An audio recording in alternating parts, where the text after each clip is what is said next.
नमस्कार। इस मंगल चंडिका स्तोत्र की प्रतिदिन यदि पाठ किया जाए या सुना भी जाए तो घर में हर तरह की सुख और समृद्धि का वास होता है।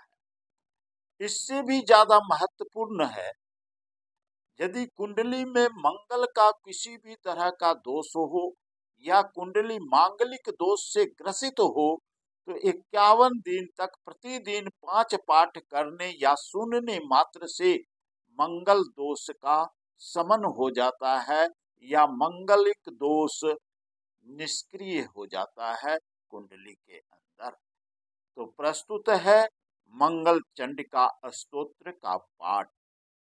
ओम ह्रीं श्रीं क्लीं सर्वपूज्ये देवी मंगलचंडिके। ऐं क्रूं फट् स्वाहा तेवं चापे कंचाक्षरो मनुः। पूज्यकल्पतरुश्चैव भक्तानां सर्वकामदः। दशलक्षजपेनैव मन्त्रसिद्धिर्भवेन्नृणां।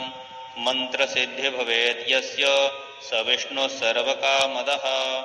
ध्यानं च श्रूयतां ब्रह्मन् वेदोक्तं सर्वसम्मतं।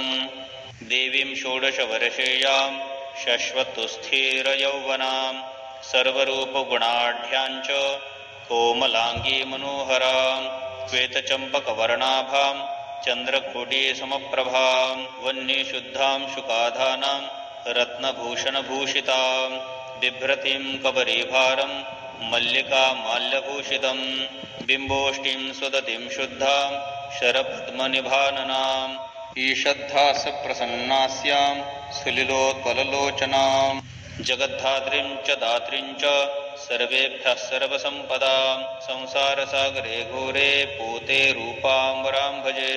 देव्याष्टध्यानमित्येवं स्तवनं श्रूयतां मुने। प्रयतसङ्कटग्रस्तो येष तुष्टावशङ्करः। शङ्कर उवाच रक्ष रक्ष जगन्मातर देवी मंगलचंडिके। हारिके विपदां रोषैर्हर्षमङ्गलकारिके। हर्षमङ्गलदक्षे च हर्षमङ्गलचण्डिके।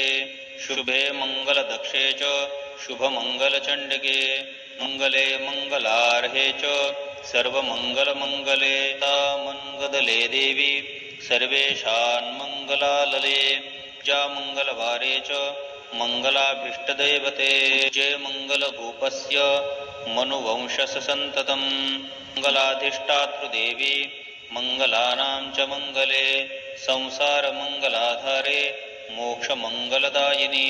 सारे च मङ्गलाधारे पारे च सर्वकर्मणां। प्रतिमङ्गलवारे च पूज्ये च मङ्गलप्रदे। स्तोत्रेणानेन शुम्भश्च स्तुत्वा मङ्गलचण्डिकां। प्रतिमङ्गलवारे च पूजां कृत्वा गतः शिवः।